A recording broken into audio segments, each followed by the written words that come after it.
ओम नमो भगवते वासुदेवाय। मार्गशीर्ष महात्म्य 12वां अध्याय। देव शर्मा ब्राह्मण कहने लगे कि हे वत्स, सहसा भगवान में तुम्हारी ऐसी बुद्धि हो जाने के कारण तुम्हारे सैकड़ों जन्म के पाप नाश हो गए। तुम बिना किसी व्रत या तीर्थ के ही करोड़ों पापों से मुक्त हो गए हो। मेरे आतिथ्य सत्कार तथा भक्ति के कारण तुमको विष्णु पद प्राप्त हुआ। उसी पुण्य प्रभाव से तुम्हारी ऐसी बुद्धि हो गई है। मैंने योग द्वारा तुम्हारे पूर्व जन्म के कर्मों को जान लिया है। हे वत्स, तुम पूर्व जन्म में अवंती नगरी के रहने वाले ब्राह्मण थे। धर्म में परायण, सदा अध्ययनशील, सुशील और सदा व्रत करने वाले। परंतु तुमने विष्णु भगवान का एक दशमी विद्या एकादशी का व्रत कर लिया।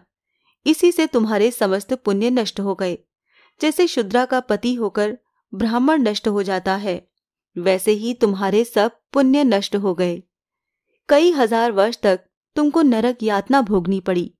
इसी पाप से जो तुमको दशमी विदा व्रत के करने से हुआ, तुम शूद्र हुए और पाप में वृद्धि हो गई तथा धर्म में चित्त नहीं लगता था।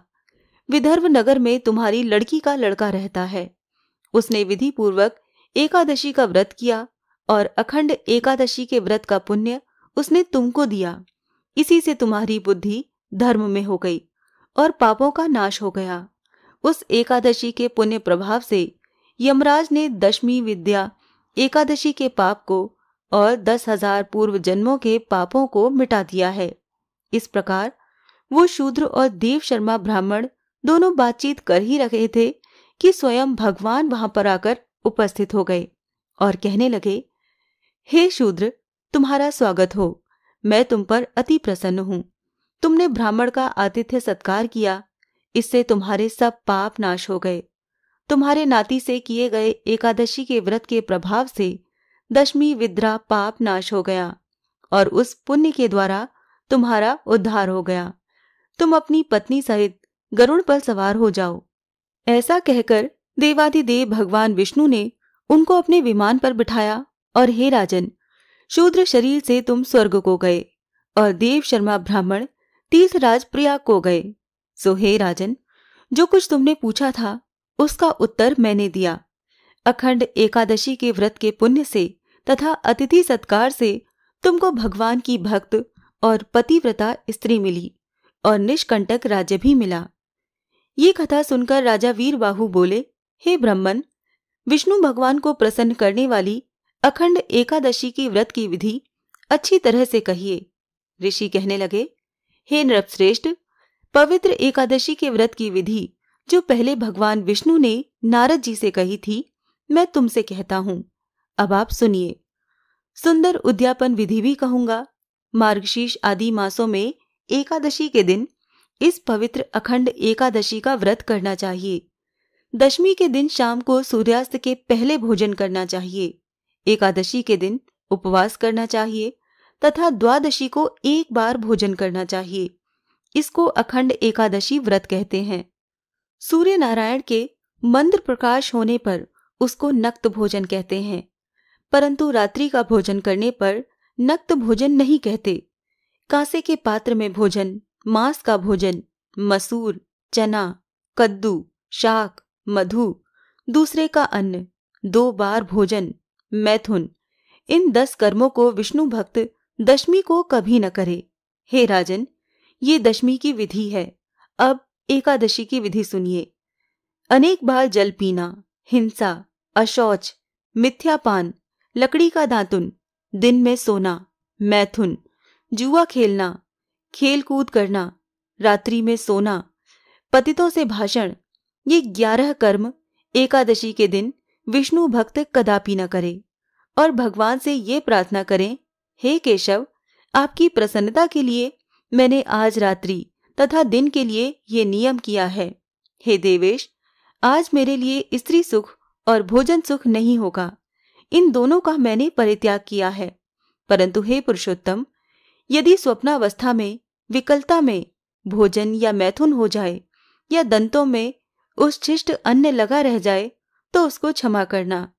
अब उपवास का लक्षण कहते हैं। पाप कर्मों से विवृत होकर जो दया, दक्षिणा आदि गुणों के साथ बुद्धिकृत वास है, उसी को उपवास कहते हैं। कि उपवास शरीर को शोषण करने को उपवास कहते हैं। विष्णु भक्त पूर्वोक्त 10 काम, मधु या मद्य तथा शरीर का मर्दन आदि द्वादशी को त्याग दे और ये कहे कि हे गरुड़ध्वज, आज मुझे पाप नाशिनी पवित्रा द्वादशी प्राप्त हुई है, अतः आज मैं पारण करूंगा, आप प्रसन्न हो। इसके पश्चात ब्राह्मण से कहे, हे द्विजोत्तम, मैंने विष्णु भगवान की प्रसन्नता के लिए एकादशी का नियम लिया है और आज आपकी कृपा से भोजन करूंगा। इस विधि से 1 वर्ष पर्यंत व्रत करे। वर्ष के पूर्ण हो जाने पर बुद्धिमान उसका उद्यापन करे। आदि, मध्य तथा अंत में उद्यापन करे। जो उद्यापन नहीं करता है वो कुष्ठी और अंधा होता है, अतः अपनी शक्ति के अनुसार उद्यापन अवश्य करना चाहिए। वो उद्यापन पवित्र मार्गशीर्ष मास के शुक्ल पक्ष में करे। विधि को जानने वाले 12 ब्राह्मणों और 13वें अच्छे विद्वान स्त्री सहित आचार्य को बुलाकर यजमान शौच आदि स्नान कर श्रद्धा से जितेंद्रिय होकर पाद्य, अर्घ, वस्त्र आदि से आचार्य का पूजन करे। इसके पश्चात आचार्य पंचरंगों से सुंदर सर्वतो भद्र चक्र कमल बनाकर सफेद वस्त्र से वेष्टित कर और पंचरत्न डालकर घट को जल से पूर्ण करे तथा पंच पल्लवों से युक्त कर कपूर अगरू से सुगंधित करे। घर पर तांबे का पूर्ण पात्र रखकर लाल कपड़ा और पुष्पमाला उसके चारों तरफ लपेटे सर्वतोभद्र मंडल के ऊपर स्थापित करे। उस घट के ऊपर भगवान लक्ष्मी नारायण की प्रतिमा स्थापित करे। प्रतिमा 16 मासे सोने की बनाए।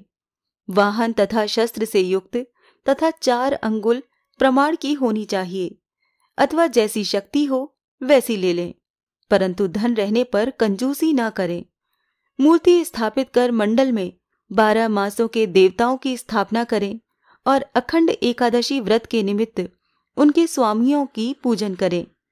मंडल के पूर्व दिशा में सुंदर शंख की स्थापना करें और कहें, हे 5 जन्य प्रथम, आप समुद्र में उत्पन्न हुए, फिर विष्णु भगवान ने आपको अपने हाथ में धारण किया तथा समस्त देवताओं ने आपका निर्माण किया। हे 5 जन्य, आपको नमस्कार है। मंडल के उत्तर की तरफ वेदी बनाएं और संकल्प करके वेदोक्त विष्णु मंत्रों से हवन करें। अपने स्थान में विष्णु की और हरि की स्थापना करें और पुरुष सूक्त और पौराणिक मंत्रों से पूजन करें। फिर प्रदक्षिणा करें। स्वास्ति वाचन तथा नमस्कार पूर्वक क्रम से आचार्य आदि ब्राह्मण जप करें। पवमान सूक्त का पाठ करें। मंडल ब्राह्मण का तथा मधु मंत्रों का पाठ करें। रिंचवांच, ब्रह्म, साम मंत्र, पवित्र सूर्य के मंत्र और विष्णु भगवान की संहिता का पाठ करें। जप के बाद कलश के ऊपर सांगोपांग विष्णु प्रतिमा स्थापित करें। दूसरे दिन सूर्योदय के होने पर क्रम से हवन करें। प्रथम षोडशी पात्र, प्रशीता पात्र आदि स्थापन करें। विधिवत पूजन कर स्तुति करें। चरु आदि का हवन करें। ग्रह सूत्र के विधान से यज्ञ की अग्नि क्रिया आदि को करें तथा 2 चरु बनाएं, जिसमें विष्णु के निमित्त 1 पायस अर्थात खीर की चरु बनाएं। उस खीर की पुरुष सूक्त की 16 आहुतियां दें और घृत युक्त 4 आहुतियां दें। घृत में भिगोकर इंद विष्णु इस मंत्र से आदेश मात्र अर्थात अंगूठा से तर्जनी पर्यंत पलाश की समिधा से कर्म सिद्धि के निमित्त हवन करें। 101 समिधा की आहुति देकर 202 तिल की आहुति दें। इस प्रकार वैष्णव यज्ञ के पश्चात ग्रह यज्ञ आरंभ करें। समिधा के होम चूरू और होम तिल क्रम से करें। दोनों हवनों में स्वस्ति वाचन का पूजन करें। इसके पश्चात ब्राह्मणों को धेनु आदि ग्रह दक्षिणा दें। प्रधान देवता के आचार्य को यथाविधि दक्षिणा दें। दूध देने वाली गाय तथा सुंदर बैल का दान करें। 13 ब्राह्मणों को 13 पदों का दान करें। सपत्नीक आचार्यों को वस्त्रों से तथा महादानों से प्रसन्न करें। प्रधान कलश आदि और समर्पण करें। 24 घट जल के भर वस्त्र सहित पारण के पश्चात रात्रि में ब्राह्मणों को दें और भूयसी दक्षिणा ब्राह्मणों को दें और वधुओं तथा इष्ट मित्रों को भोजन कराएं। आचार्य को दक्षिणा सहित पूर्ण पात्र का दान करें, क्योंकि पूर्ण पात्र के दान से कार्य की पूर्ति होती है। उपवास, व्रत, स्नान, तीर्थ यात्रा का फल भी इसी से होता है। यदि घर में धन नहीं हो और उद्यापन करने की सामर्थ्य नहीं है, तो ब्राह्मणों के वचन से व्रत को पूर्ण करें। अर्थात ब्राह्मणों से कहें कि मेरे पास उद्यापन के लिए धन नहीं है, मैंने एकादशी का व्रत किया है, इसका पूर्ण फल मुझको प्राप्त हो। ऐसा यजमान के कहने पर ब्राह्मण कहे कि तुमने जो एकादशी का व्रत किया है उसका पूर्ण फल तुमको मिले। इस प्रकार कहने से यजमान को पूर्ण फल मिल जाता है। अपनी शक्ति के अनुसार उद्यापन आदि कार्य को करे। भगवान कहते हैं कि हे पुत्र, मैंने ये सब अखंड एकादशी का व्रत तुमसे कह दिया। मार्गशीर्ष महात्म का 12वां अध्याय यहाँ पर संपूर्ण हुआ। ओम नमो भगवते वासुदेवाय। आप सभी का दिन शुभ हो।